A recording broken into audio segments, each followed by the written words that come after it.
purple jersey, then clashing briefly with Caleb Ewan and unclipping as Elia Viviani was shepherded towards the front. Giacomo Nizzolo, the Italian and European champion, then lunging for the line and looking like he was closing in on his first ever Giro d'Italia victory before Caleb Ewan brilliantly stole it from the Italian on the line.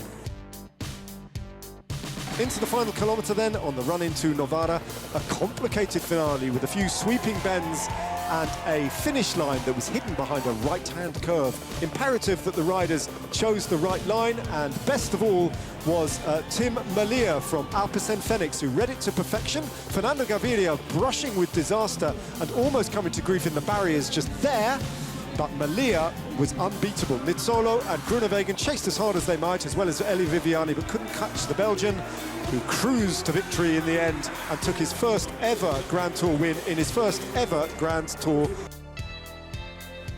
As it came together for a sprint without some of the main contenders through 1 kilometre, Max Canter from DSM falling victim to a crash in the final kilometre that split the bunch a little bit. Everybody, though, would be given the same time. In the final couple of 100 metres, it was Juan Sebastian Malalo of UAE Team Emirates who sprinted for the line, forcing Peter Sagan to chase with Fernando Gaviria on his wheel, but the Colombian unable to come round Peter Sagan.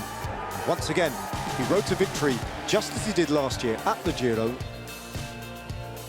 The final kilometre then, as Os and Albanese were caught, that was the moment that Fernando Gaviria from UAE Team Emirates launched a very audacious long-range attack that forced Caleb Ewan to react with all the other sprinters on his wheel.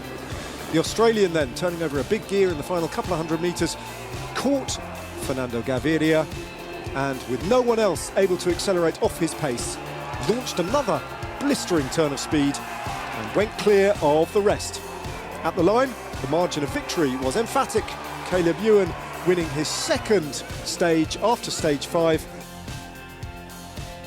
The sprinters' trains got themselves organised. Jumbo-Visma then pulled a surprise on everyone as the Italian time trialist Edoardo Affini found himself off the front and continued with his effort all the way to the line very nearly as Giacomo Nizzolo first picked the wheel of Fernando Gaviria, swung off the Colombian's wheel, then into the slipstream briefly of Affini to power his way over the line and take the victory.